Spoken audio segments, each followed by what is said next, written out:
Hey, everybody, welcome back to Cover Down episode 9. Not 10, Doug. It's 9. We're here with us today. We have, it's on the fingers, right? We have Scott from B3 Media, right? Yes. It's going to be a fun show. Probably one of the coolest guests we have. A lot, I can learn from you. That's you got putting him up there with pretty good territory up there with your guests. So I appreciate that. You know what?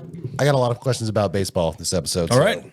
We're going to get them out of the way. So welcome to the show. I hope you enjoy it and stick around for some fun.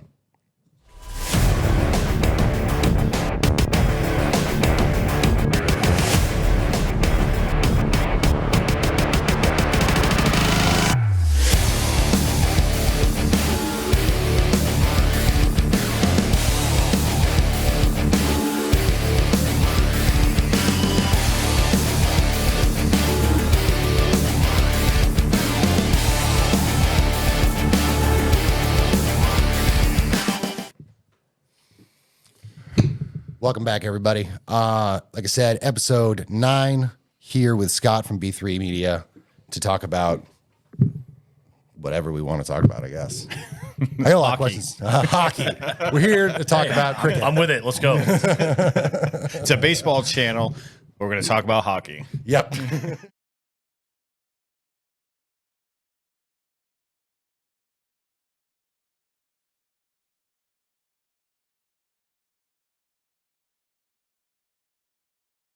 Organizations. I still work for submarines. I work at Electric Boat still for the Navy. Mm-hmm. Okay. So I'm in and around submarine force still. This will be 34 years.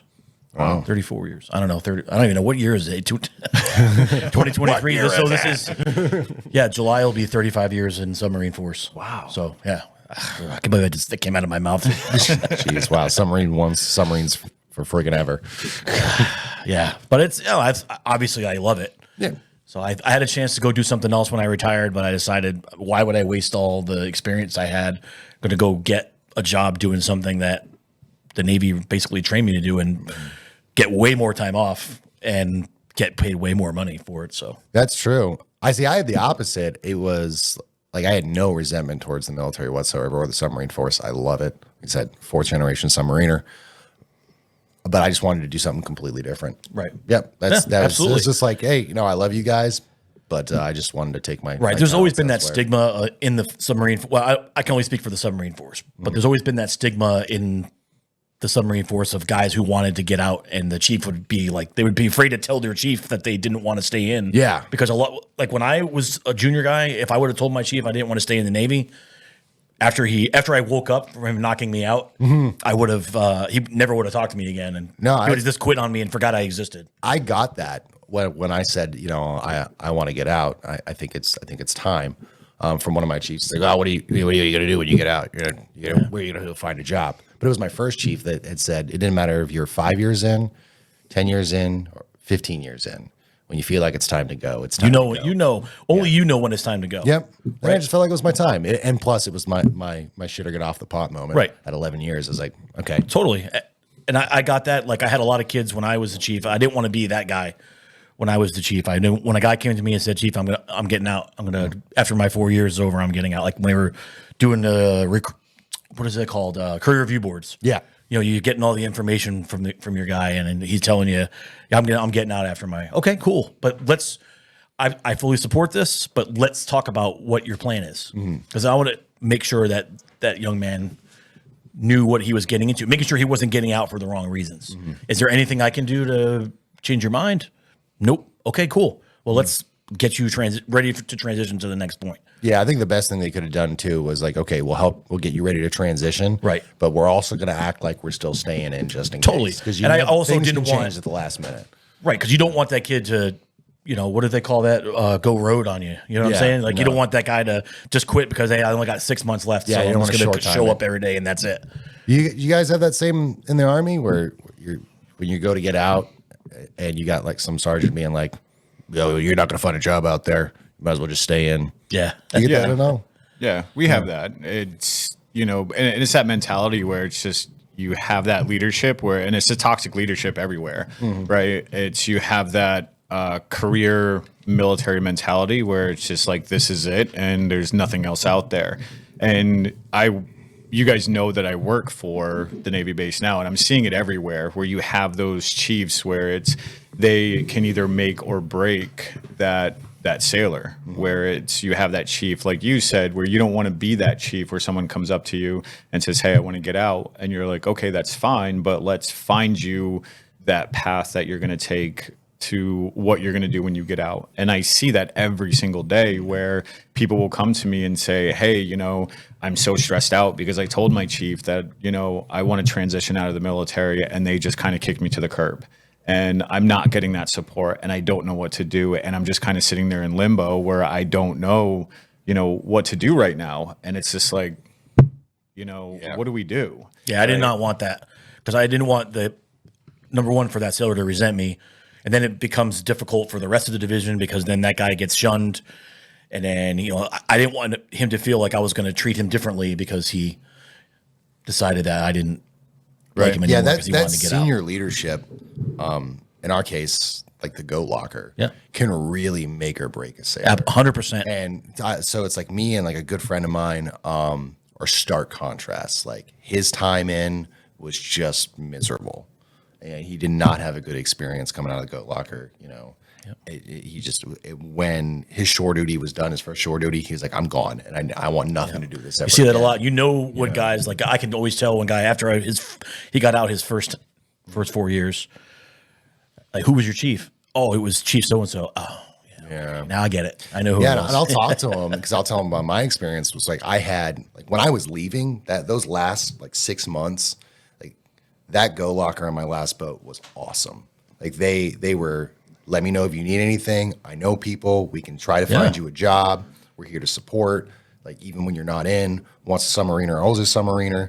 And I was like, I love that. And it was rough to walk away from it. Like, I'm like in tears on my bike riding home. Right. Like, this is hard to leave. Yeah. But And it was time. Dude, to me, it's like, people don't understand is when you're in the military. I don't want to just speak in general terms, but not just submariners.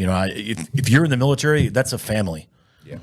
Your chief or your sergeant, is that what it is? I mean, I know what it is, but I don't know like your leadership hierarchy, like who runs your division. So like for us, it's the chief.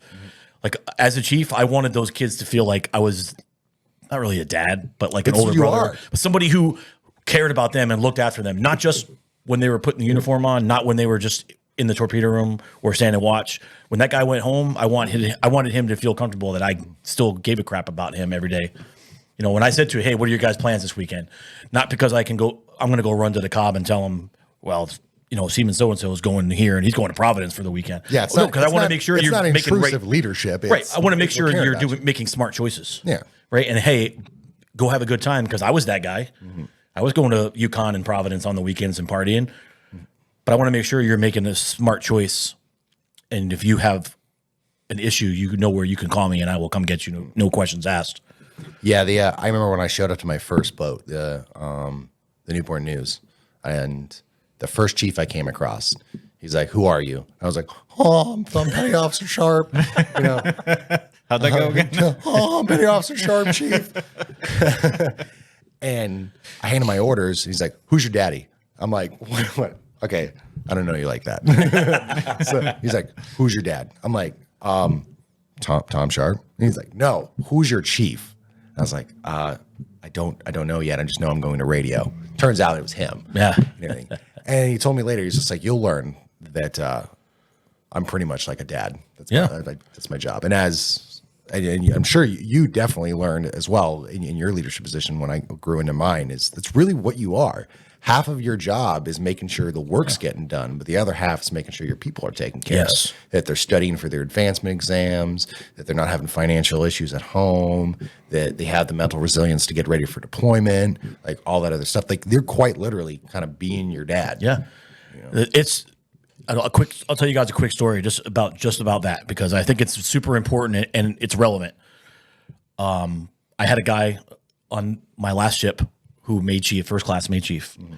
And during his transition season, I said, listen, when you're the first class, you have to be the a-hole, right? And the chief is the hugger. The first class is the a-hole. That's the way it's been. That's the way it was been told to me. Yep. right? Sounds about If right. I have to go to chief with my problems as a second class, you're not doing your job. Right. If one of the guys comes to me and I say, "What did you talk to TM1?" No, well then I'm not talking to you. All right. Well, I don't want to talk to TM1. Nick, what was the rule? Keep the chief out of radio. Right. Right. So when he was making chief, I said, "You can't have the attitude that you have now because that guy took that being the TM1 and being the a-hole. He took that literally, and he was that guy. So we're getting ready for deployment, and listen, besides your working 16, 18-hour days that last 2 weeks before deployment. Oh, by the way, I have a family, and I have to tie off loose ends before I leave for 6 months. My family for 6 months. Now, the old Navy, your wife didn't come in your sea bag. You know what I'm saying? That was. Listen, I get that. Like I didn't have that issue because I didn't get married till way later on. So I was just that single guy, like skipping down the brow with my sea bag. Hey guys, see you later. All my money goes to me. That's right. Here's my 6 months advance pay in my sock.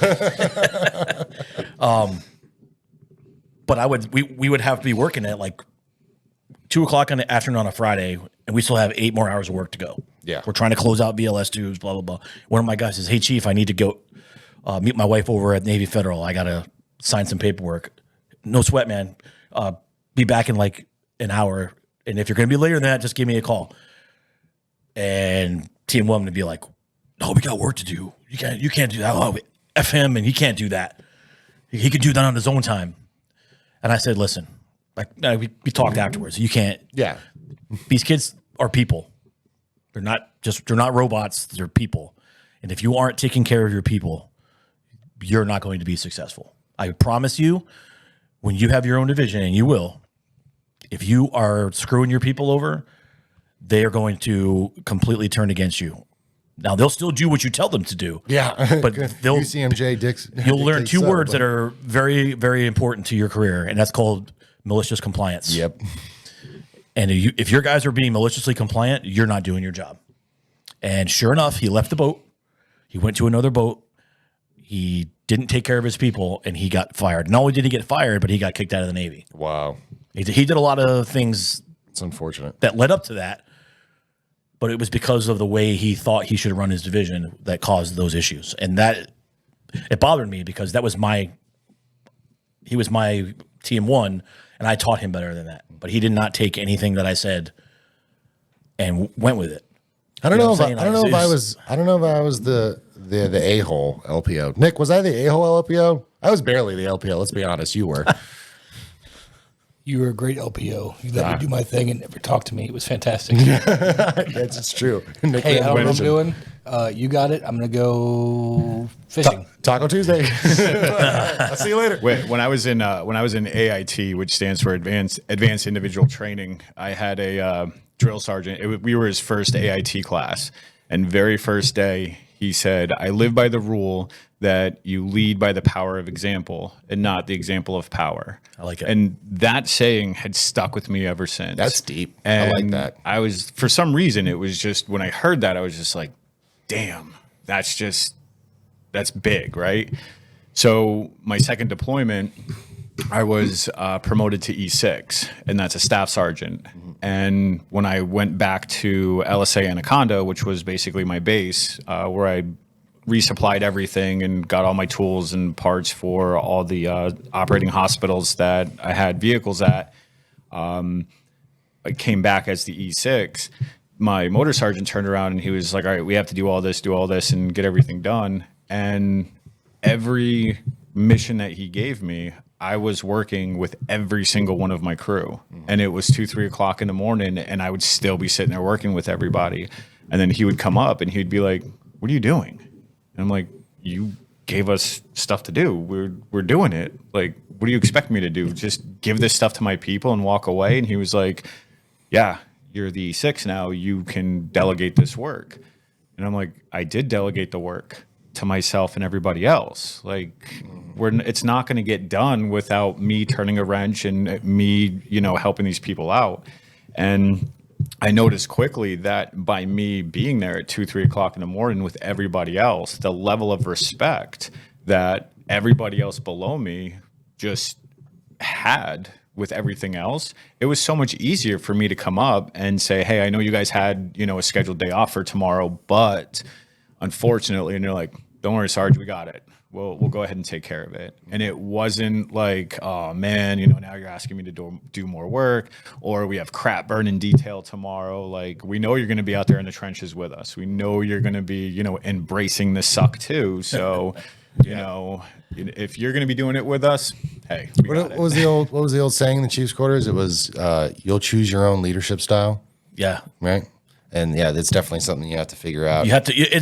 That was the challenge of when you become a chief, is figuring out how you're going to be, what kind of a leader you're going to be. Right? Because you learn from every chief you've ever had. You learn from the bad ones. You learn from the good ones. You take away. Actually, you take away more from the bad guys that you had. Like, I had a couple bad chiefs, and I learned a lot from them. And after I made chief and I was established for a while, I reached out to them. And I said, hey. And I didn't go, hey, thanks for being a terrible chief. Yeah, thanks for being a shit. I reached out to those guys thanks for being a turd. the guys that affected me one way or another. I reached out to them and I thanked them for what they did for me while I was a junior sailor. So they took it as, yeah. But no, I 100% agree with you. I learned. They patted themselves on the back. I learned just as much from the poor examples of leadership as I did from the good examples. that's what you're supposed to do. And I told my son's 18 now, and I said, Your you're going son's to a learn. legend. Yeah, well, let's not go there yet. I tell him you're going to learn a lot from people you don't like. You'll learn how to be a leader because he's the captain of his lacrosse team, and he's had bad coaches and he's had great coaches. And I said you're going to like a lot of coaches, but you're going to dislike coaches, and you're going to find that when you're older, when you're working for somebody, the people that you work for. You're going to find a lot of them more likely you're going to dislike a lot more than you're going to like. But you have to learn from all of them, right? So when you're that guy, you don't do a lot of the things that guy did. Yeah. So you remember how you felt when that guy said this. Yeah, not just of I don't like it when he does that, but like look at the byproduct of what he did or she did and see, the reason why Exactly. you don't want to do it. I was fortunate enough where I think it was 2009, I was sitting in sub school at, what's the name of the hall there? The Wilkinson. Wilkinson Hall, right? I was going to say Bledsoe because that's where I went. Yikes. The big theater thing, right?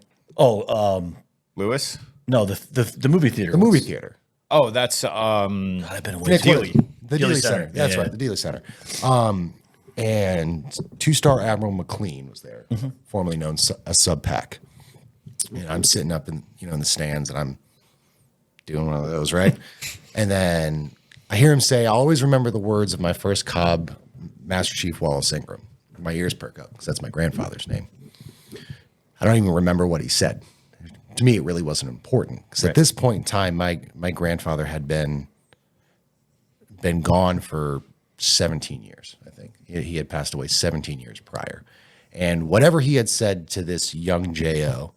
at the time stuck with him for so long that it was being presented to 2,000 or something like that. That's great. Sailors. Yep. Most of them being, new guys just coming in. And I was like, that's it. That's what I want right there. I just want legacy. I want to say something or give some form of advice that is so impactful on someone's life that it's going to outlast me. That's amazing. And I know guys that are still in. They've been in. I mean, I've been out 11 years now. So like I know I'm old now because I see when the chief list comes out. Yeah. I know this year was the first time I didn't know anyone. Yeah. Well, I was like, wow. Nick, are we getting to that point? Any rates. Never mind I'm my getting old to that rate. point. I was like, I don't even know any of these I don't know people anybody anymore. that got advanced. I know whose name was not on that list. My name was never on it either, man. Don't worry. You'll get it. But the guys that are in and that are super successful, who were like guys that made chief when I was already chief and I was mentoring them as young chiefs, and now some of them are LDOs and they're making their way to the top and they're still active. But then they reach out to me and they'll say to me, "Hey, man, I appreciate everything you did for me. I learned a lot from you. You're one of the most influential people that I came across in my career." And that means anything more than a ribbon or a medal or any kind of award that I got. having one of your former sailors come to you and say, you're the best chief I ever had, or you meant a lot to me and you taught me a lot of stuff, that means more to me than anything in the Well, world. I think you kind of also carry that mentality too to this day, because it's, even though you're out of the military, like it was last year that you and I were at the Silkies hike and I pulled you aside and I was like, hey, Scott, I have this crazy lame brain idea. And you're the one person that I know I can talk to about, because you kind of dabble in this field. You've had the ups and downs. You've had the experience in it, and I kind of need to pick your brain because you are the one person I know that we can talk to about it, because you have experience in this field. And It's like, wait a minute, this sounds way familiar.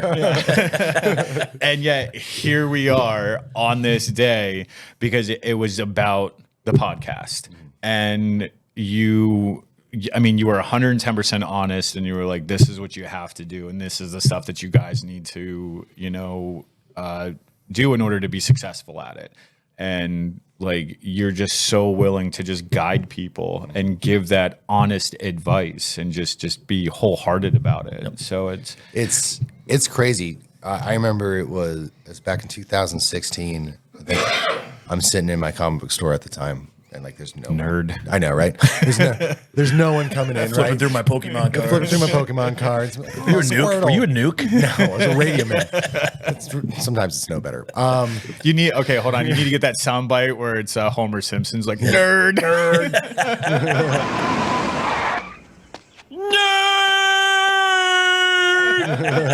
That's a solid soundbite. You should definitely have that on the board.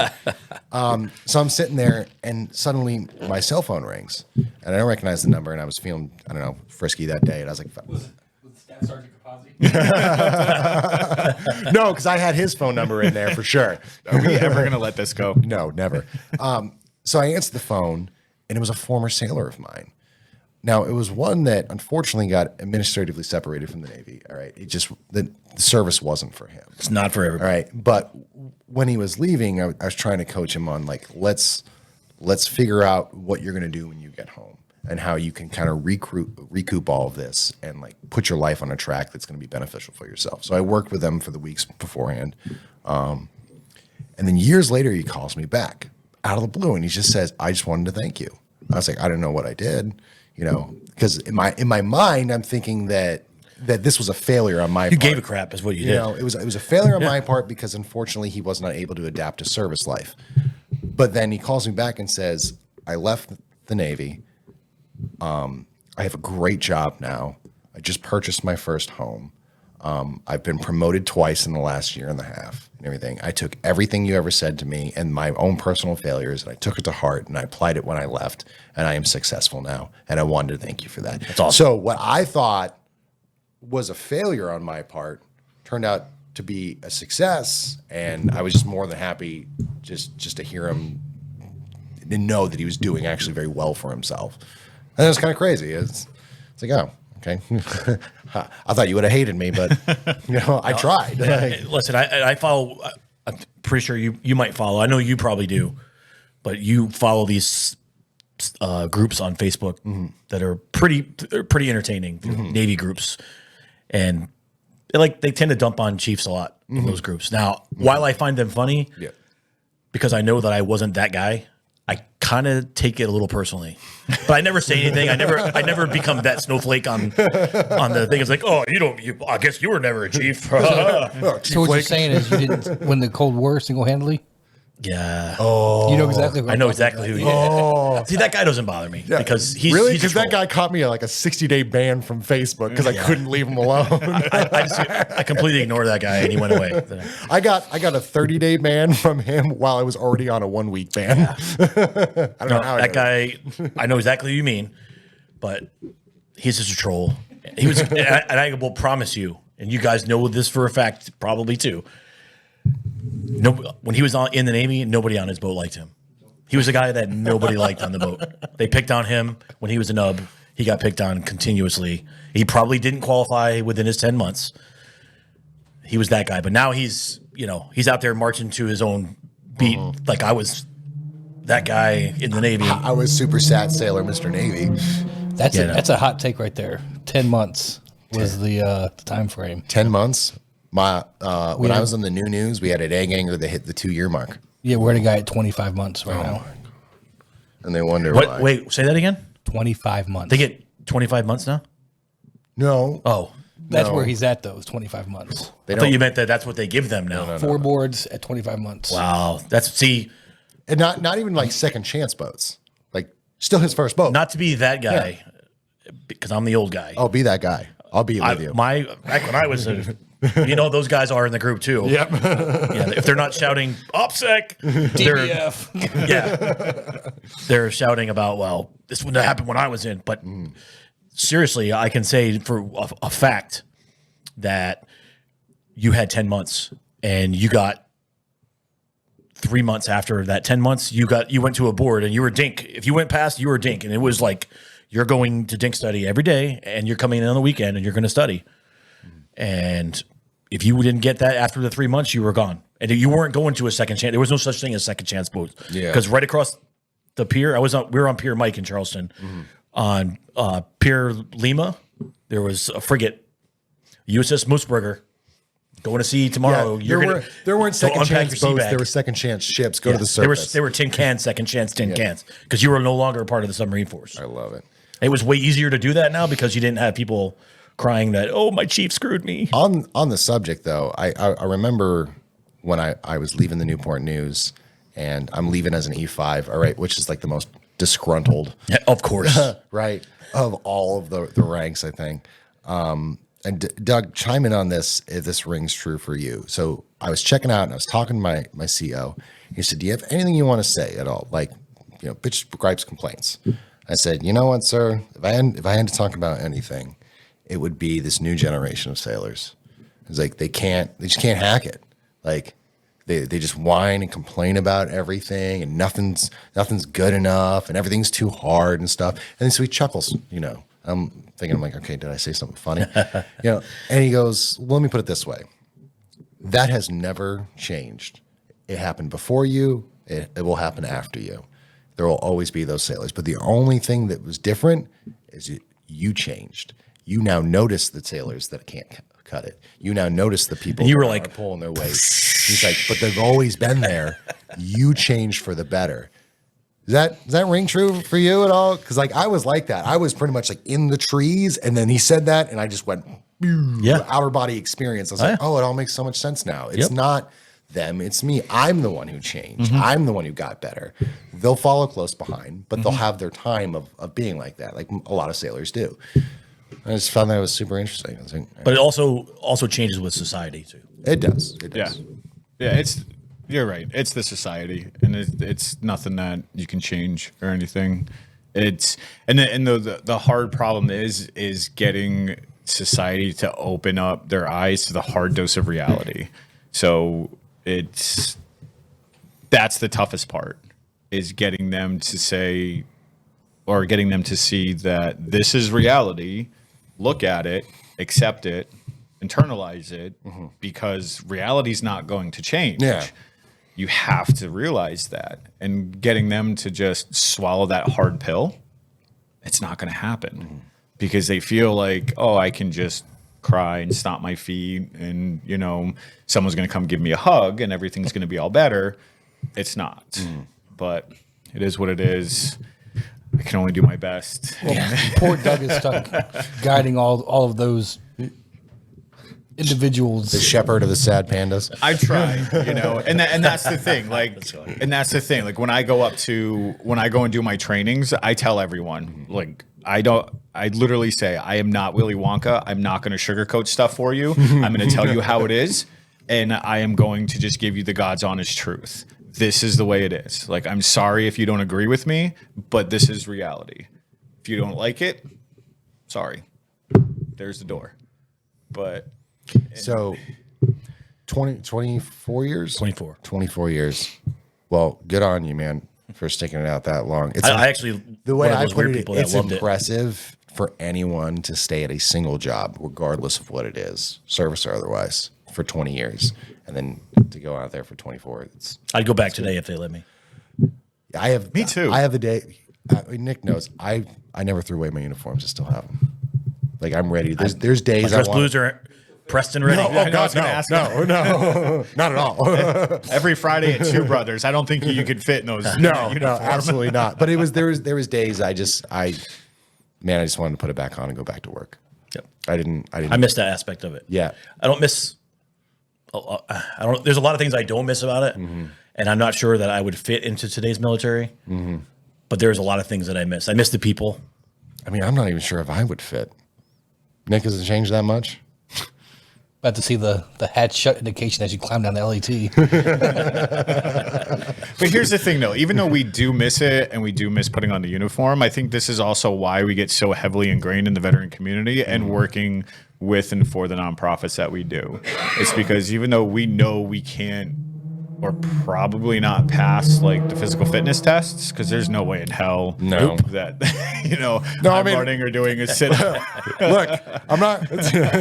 I mean, they literally just welded my back together 3 months ago. Exactly. Right? You and I are in the same situation. You right? count So- every other push-up and add 17 at the end. Yeah. You'll pass. I mean, like, even though Sorry, we know Chief. we're not going to be able to pass that, I think this is why a lot of veterans do get involved in those organizations, is because we can still feel involved. We can still get that sense of camaraderie without having to worry about that, those aspects of it. And it gives us that sense of involvement and that sense of belongingness as well. So, and I know that's why you get so heavily involved in with a bunch of organizations and stuff, and that's why you come out and support the Guardians and everything, which we do. Thank you for that. I still care, man. That's why I do it. Yeah. I mean, you are 1,000% right. I still do it because I feel that sense of camaraderie still, right? Because I have my civilian friends that I'm tight with. We have a very small but great circle with of civilian friends, but they don't understand. If I'm with you guys, they don't get that. Yeah. Like when I have my Silkies hike and I hang out with you guys, or I go down to Epicure once a month with those guys and hang out and do their veterans night, I go by myself because it's a different group of friends. Yeah. Right. Because not that they wouldn't all get along, because it would actually be great, but it's different in the way you talk to them, the things that you talk about. Yeah, there's a different Right? 'Cause feeling. you guys get it. Oh no, Yeah, like there's so I'd go home like on leave and I'd go hang out with my dad, who he was a surface sailor, but it would be like when I was in, he'd be like, let's talk about the Navy. Let's talk about how awesome the Navy was. Let's talk about that, because he didn't just like, have anybody else. So I'm like, yeah. go for it, man. I was like, you want to talk about that. And that was 40 years after the fact for him. So when I joined, he was elated. He's like, oh, this is going to be great. I have someone who I can tell the stories to, and they actually understand what I'm talking about.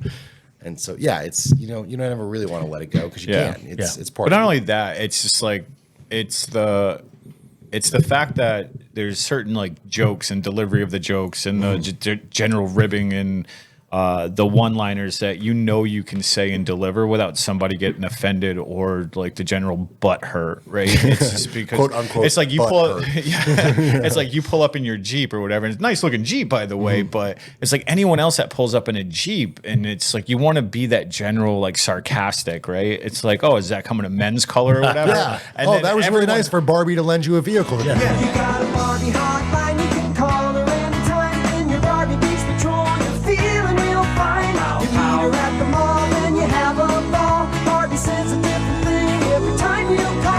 Let's get together and celebrate later. Beach Patrol, Barbie Beach Patrol. We should stay up late tonight.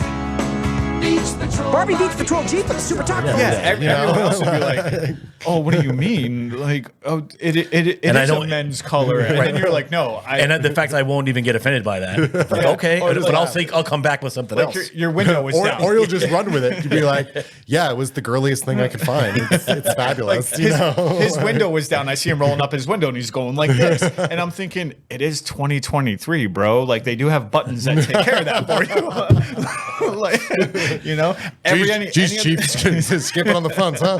like 1994 called back. They want their window back. But the doors of my vehicle are supposed to come off. Exactly. Right. If your door comes off, you got a problem. No. No, my door comes off. I'm rolling with it. Right? Like, that's correct. That's why I got insurance, Throw it bro. in the back. It's a shield now. You just roll the window down as a shield. But yeah, I mean, there is that certain sense of like camaraderie that like when you get involved with these organizations and stuff, there is a different sense or like aura, I guess you can call it. But so you get out of the military, and then you did have a podcast before. Yep. What was that called? Just a guy with a beer. Yeah, that was actually a good one. I saw him with a sweatshirt. I'd be and bringing that back. Really? I'm thinking about it. I'm thinking about bringing Just a that guy back. with a beer or beard? Beer. Nice. Beer. It was a show about local breweries Cool. that I would go. I started during COVID, so I'll tell you quick how I started. Do that. you brew Earn by any chance? I do not brew Earn. Earn Bro. I don't give a shit. Earn Bro. It's called I'm Iron calling Brew. it Earn. It's IRN. It's Earn. How I got into the whole podcast thing. Done. During COVID, when it was locked down, when they told us we weren't allowed to go outside anymore, I was bored. So I'm a beer guy. I love craft beer, and I was going on the internet or Facebook Live or whatever, and I was just reading beer labels, and I was drinking the beer and talking about how awesome this beer was, and whatever. So then I had this. 5-cent deposit in Vermont. I was going to like local rotate a little bit breweries. It was like local beers, local craft beers that I would drink and talk about it, and just to publicize it a little bit for Yeah. them.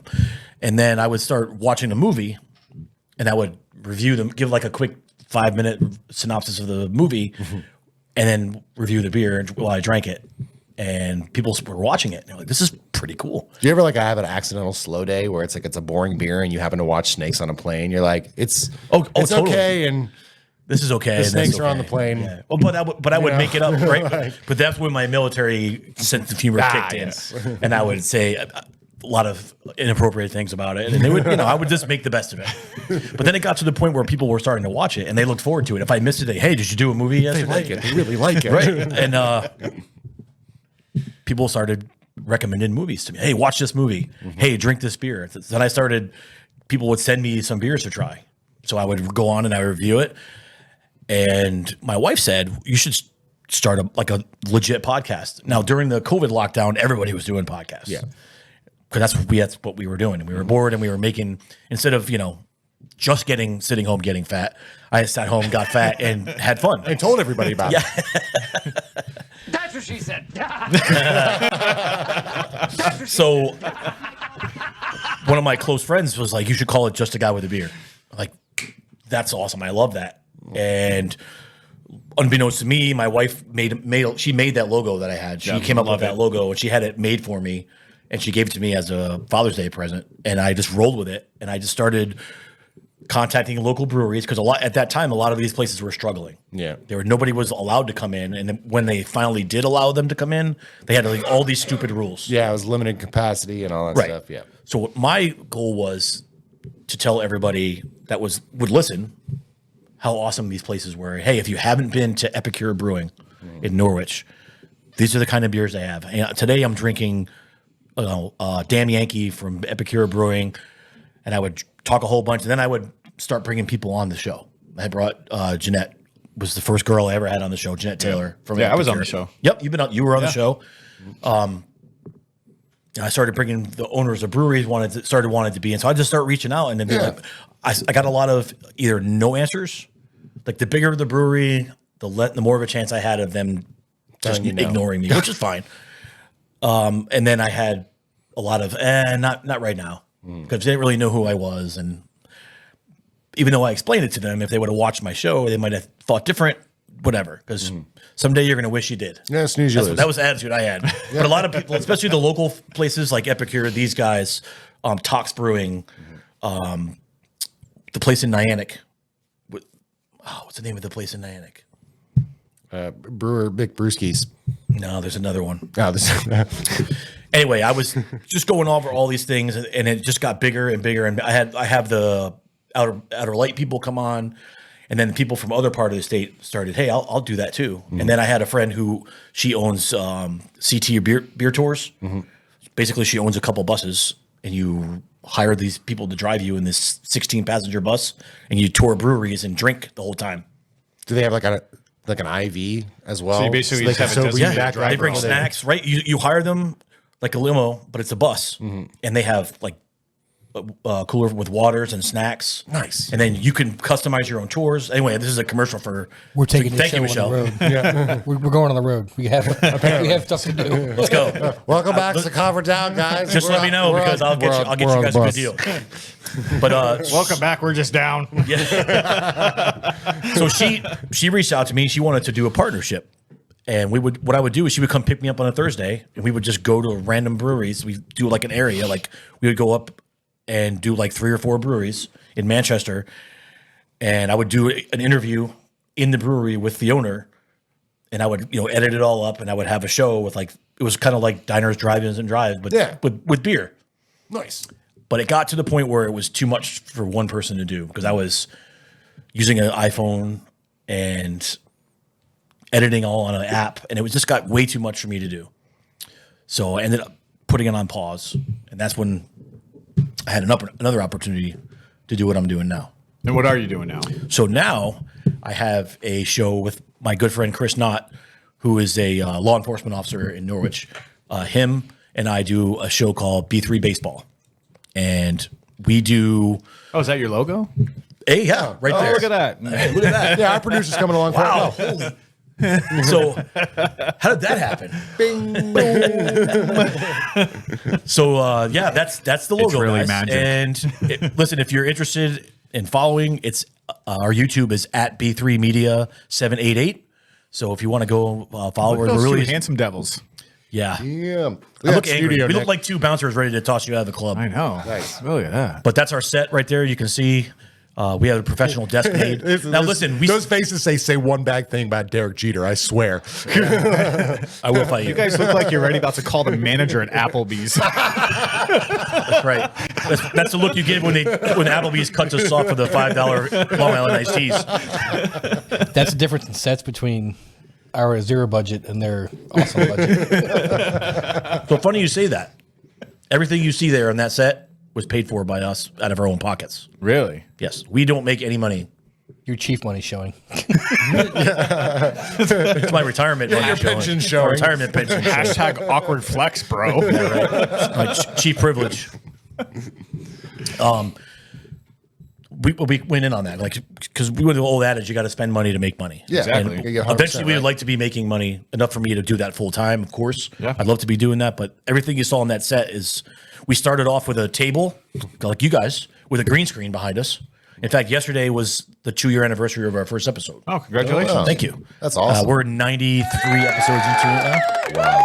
And that doesn't even count all the remotes that we've done and stuff like that. But we're doing remotes at local bars, sports bars. Your shorts are getting hot too. I'm seeing those. Yeah, they're- on you. they're- yeah. So they're getting like funny. You're adding a lot Yep. of stuff to it. I was like, oh, I got to take some notes. But we're doing stuff at like Hot Rods. We did a show at Hot Rods. We do shows at Billy Wilson's in Norwich. We're doing golf tournaments. Like we sponsored a hole for the Connecticut Crush baseball golf tournament at Norwich Golf Course. We're on hole number 1 on the Nice. tee box. We'll be set up doing a live broadcast. So when people tune into your show, what can they expect? You can expect First Most- off, what do the B's stand for? okay. Let's get. Glad into you that. asked that. Yeah. Because when we first started, it was called Bronx Baseball and Beer. Okay. Up until about 9 months ago. Okay. When we were like, man, we need to grow. We need to grow the podcast. And we were trying to get guests on, and we were going, why are not guests coming out, like wanting to come on the show? And when I say guests, I mean like national personalities. We're trying to get these people to come on the Oh, show. okay. So we're like, maybe we need to change it up. Let's take the word beer out, right? Because a lot of guys may not want to be involved because it has to do with alcohol, whatever. Okay. I get it. So we decided to do that. And then we decided, hey, even though we are a Yankee-centric podcast, because we're both huge Yankee fans, let's take the word Bronx out of it. Then we're not alienating the other 29 fan bases in in Major League Baseball. Because when you tune into B3 Baseball, you're not just getting update on the Yankees from the last week. You're also getting our opinions from other major stories around Major League Baseball. True. Whatever's hot in Major League Baseball, or the things that we deem to be hot, like things that we are interested in that we want to bring up that are hot button topics, we'll bring those up and we'll talk to them as well. So you're going to tune into B3. You're going to get some shenanigans. There'll be shenanigans. You'll probably get me hating on Met fans. This is what it is. Big Tuna's not going to like that. Big Tuna's gonna have to have some Big mental Tuna's resilience. You won't get any Red Sox hating for me. As big of a Yankee fan as I am, I don't hate the Red Sox.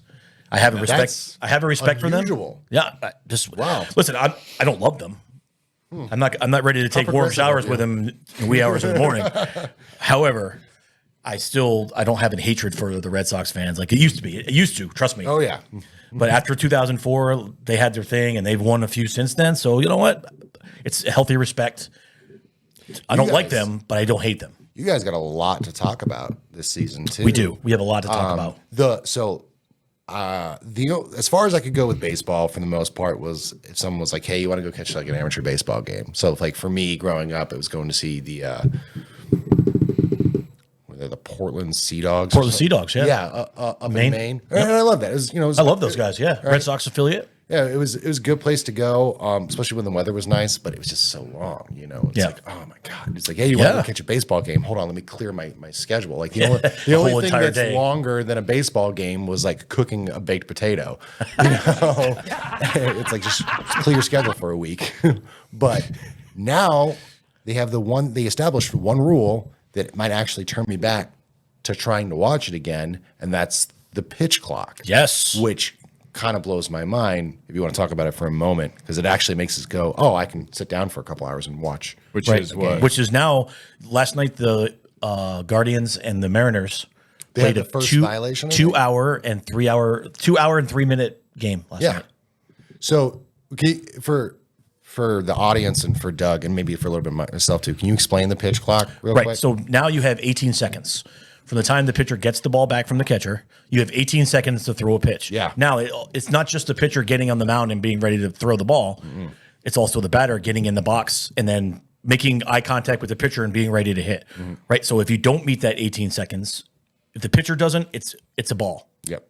If the batter doesn't, it's a strike. Yep. So you could step in the box, not even get a pitch, and already have a strike. Yeah, it was the other day they had the first violation of the season because they Yep, were this, trying it Rafael out. Devers for Yeah. the Red Sox was the first person to be called out on strikes because of a pitch clock on opening day.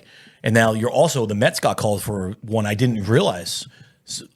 Pete Alonso, on the first baseman for the Mets, he was taking his time getting back to first base. He ran with the pitch. It was a foul ball.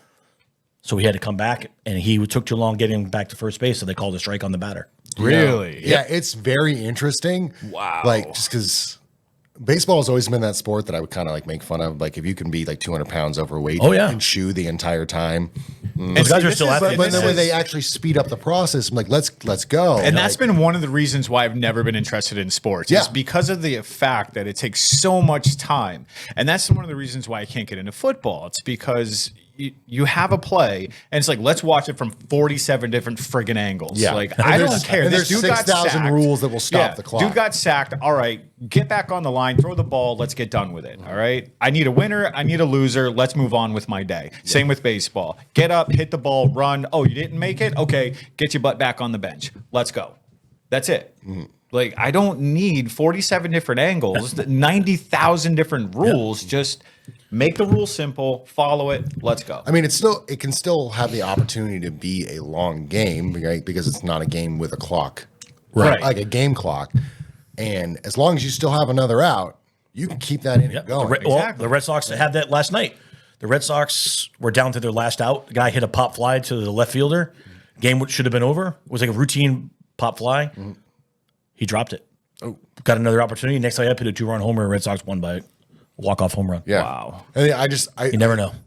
because it makes me want to go, okay, I'm okay with like taking, like my son to go see a baseball game if I know I'm not going to be there till 1 o'clock in the friggin' morning. And I've been there like on the boat where we ran cable down and I go up and like one of my guys, I'm like, hey man, you get the mid watch, make sure you get some sleep.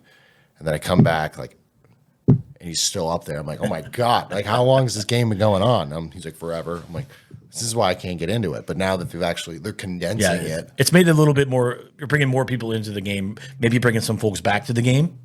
Because it's getting it was the America's average pastime, but I've been arguing it for years. I think they said the average so far since Thursday has been like 2 hours and 35 minutes. That's and it was great. averaging 2 hours or 3 hours and 17 minutes in 2023 or 2022. I will say, ever since Nick has gotten like really into baseball, since this kid has been like showing more and more passion getting into baseball, it's been getting me more into baseball, seeing him be very passionate about it.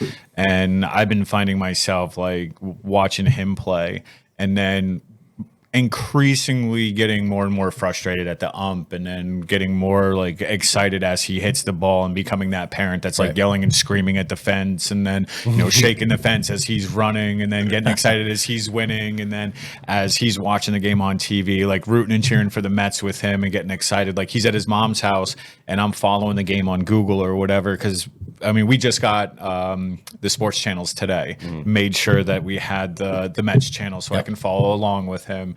And I'm watching it and I'm getting excited because the Mets are winning. I'm getting excited for him, right? Yeah. So I'm finding myself getting increasingly more excited about baseball. That's usually So, how it works. Yeah. I am coming back into the baseball like it. world or whatever. So So, yeah, it's- so as a diehard baseball fan, where do you land on the Savannah Bananas?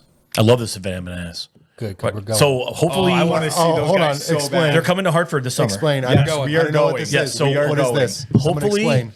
hopefully B3 Sports or B3 Baseball will be covering that game. So we're doing some stuff with the Hartford Yard Goats this summer. Dude, you have not seen the Savannah Bananas? No, I don't No, know. you need to go on YouTube and look at Savannah Bananas. You are going to. It is Think, hilarious. think Harlem Globetrotters with baseball. You. That sounds It nuts. is It's the insane. funniest thing you have ever seen. It's entertaining. I wish every game was like that. that umpire, by far the best umpire I've ever seen Yeah, in my life. better than most of the pros.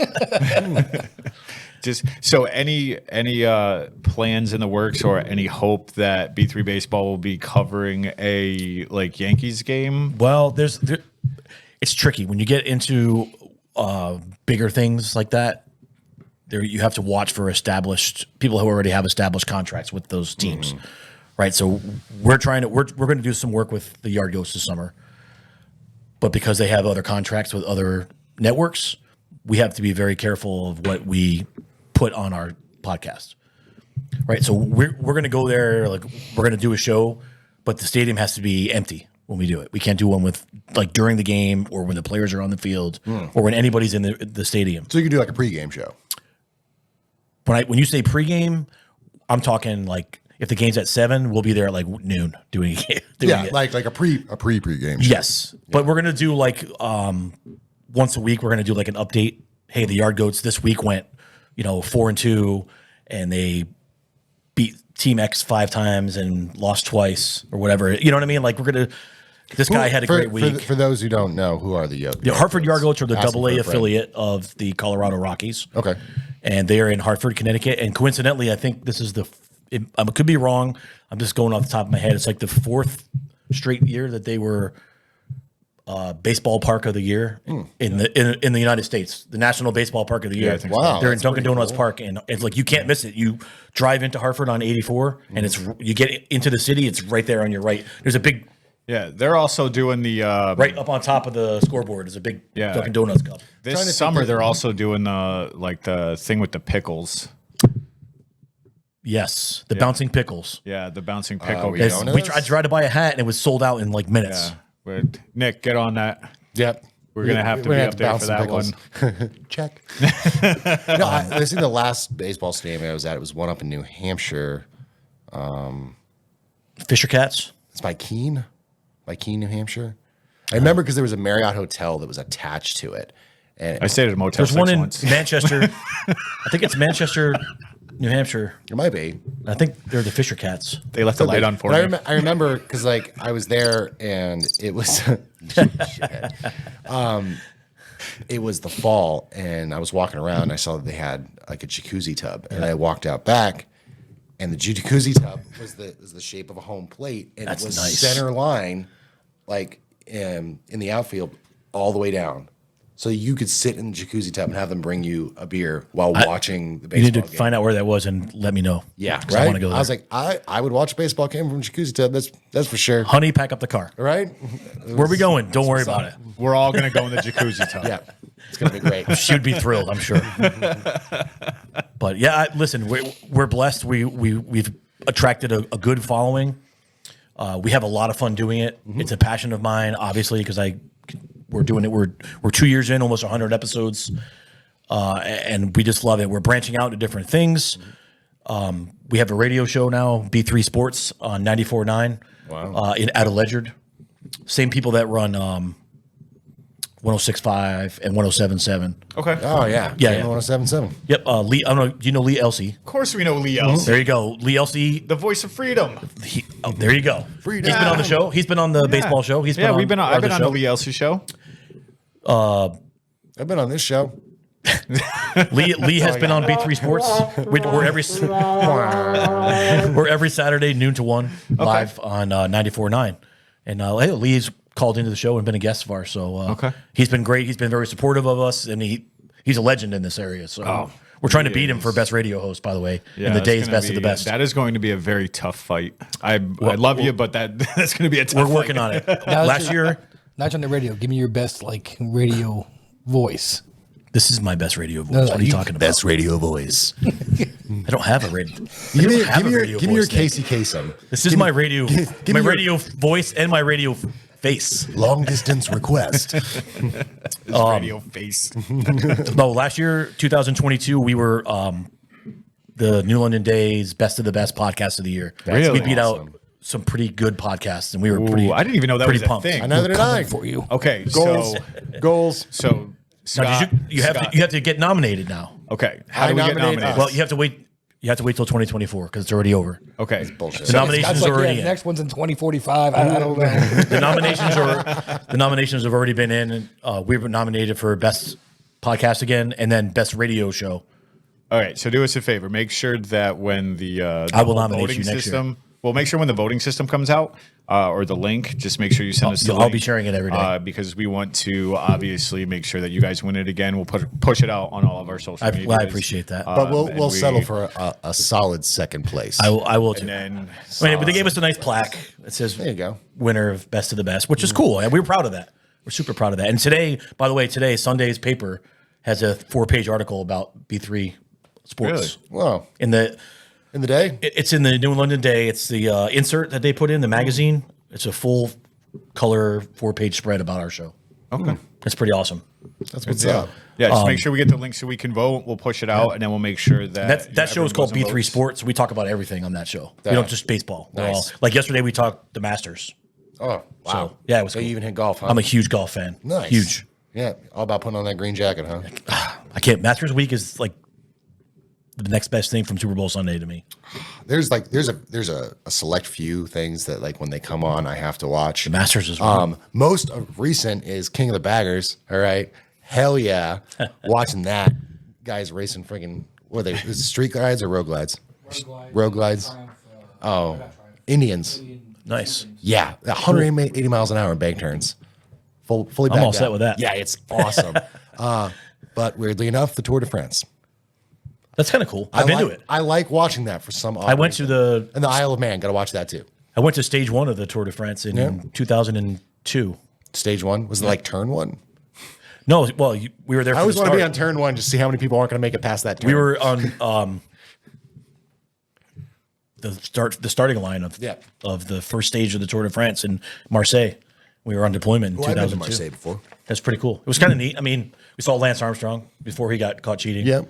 So it was kind of neat. You like see all the people ride their bikes and they leave and are like, all right, let's go to McDonald's and get a beer. Yeah, cool. You know what's weird is I have a hard time sitting there watching sports. Right? I just mentally, I just can't. You would hate Sit golf, there. watching golf on TV. Sometimes I can watch that, but the one thing that I will sit there and watch for hours, and I'm just so entranced by it, is poker. I See, get that. I'm the opposite of that.